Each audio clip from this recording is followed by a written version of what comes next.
Now today we will discuss about physical and chemical changes.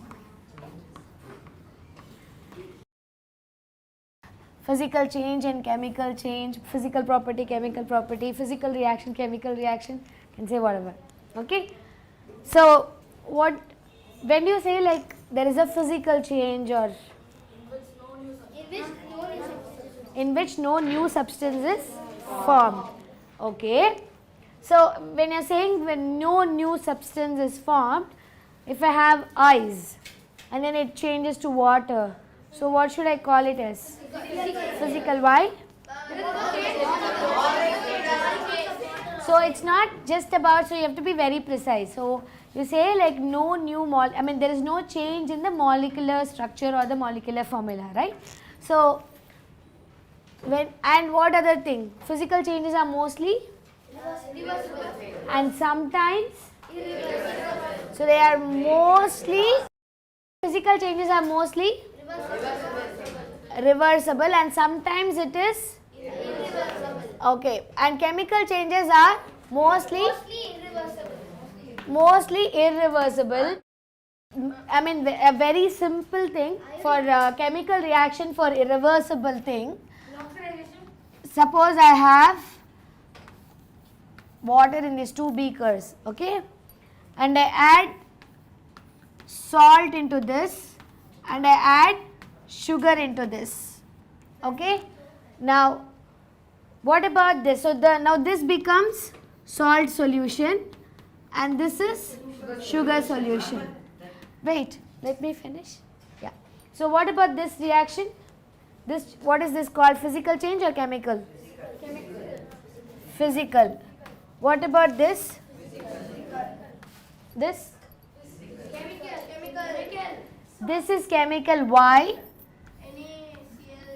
This is basically NaCl, right? So Na plus and Cl minus get separated out. So when you dissolve it in water, it doesn't stay as NaCl.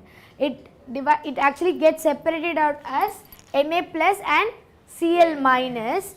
See, you conduct electricity using salt water, right? Why does it happen? Because there is a plus ions and a minus. So Na plus and Cl minus would get separated out, and this change is called, because now sugar, you don't, it's just the sugar getting dissolved in water, but there is no new molecular formula or change in that. But in salt solution, the ions are getting separated out. So this change is a chemical change and that change is a physical change, and this is a reversible thing.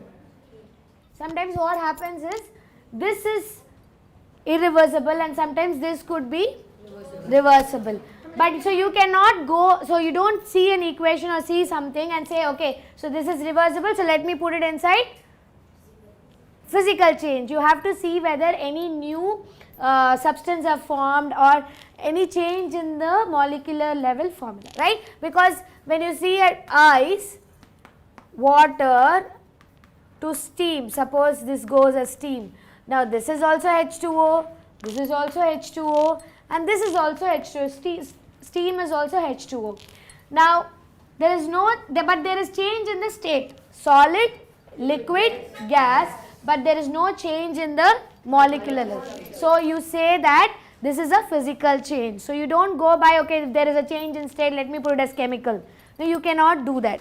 Now you have to see what is the molecular formula, and if there is no change, even there is a change in the state, if there is no change in this, you call that change as a physical change. And chemical change, always there is a new substance that has been formed. Yes?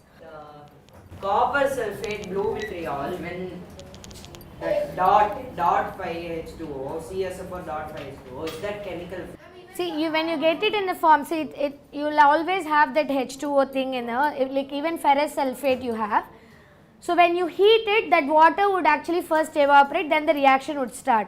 Even with copper sulfate, you need to add, though that will be present in the salt, when you add it into water, that I mean it gets dissolved. It becomes blue and it gets dissolved. But when it reacts, the reaction starts when it reacts with iron or magnesium or something else, right? So when you just dissolve something, yes. Not that, like, it's given CuSO4 dot. When they are forming itself, they form it in that form. So that's fine, but CuSO4, like white copper sulfate and anhydrous copper sulfate plus 5H2O will give CSO4 dot 5H2O on heating, which will again reverse back to CSO4 plus 5H2O. Is that chemical or physical? What do you think? Is that a physical or chemical? If it is not changing, right, you have exactly the same thing, it's physical. If it is even a small change, if it will be considered as a new product, because the way it has been structured will be different. So it's chemical. Yeah. So there are like 5 different things that happen. So how do you know something is a chemical reaction or a physical reaction happening? Okay. So physical are very simple. Like even when you tear paper, if I break this chalk, it's all physical change. And chemical change, any day-to-day life examples that you see in chemical changes that you see in your day-to-day life. Cooking food, eating, digestion that is happening inside our body, everything is chemical change. Everything is chemical change. I mean almost many things are chemical change. And when reactions happen, see, you call something as like, you have 2 things and you mix it or do whatever, heat it, and you get something else, you call this as a reaction. You call this as a chemical reaction. Now this is called reactant because these 2 things are reacting, and this is called product. Because of this you get something of this side. Okay, so this is what you call as a reaction.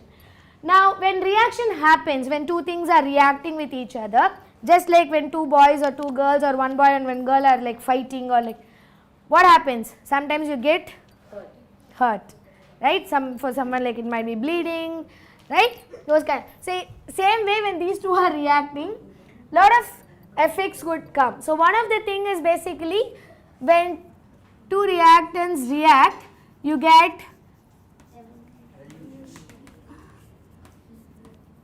you get gas out of this whole reaction, and sometimes there will be change in temperature, sometimes there will be change in color,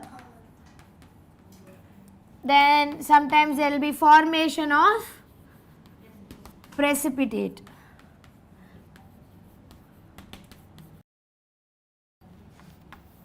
And anything else? So change in, sometimes you can say change in, yeah, it's not, everything is not all the time. Sometimes you get this, sometimes there will be like this and this, sometimes this. I mean, you can change in smell. Yeah. So these are the things that happens when 2 things react or 3 things react, or when you burn something.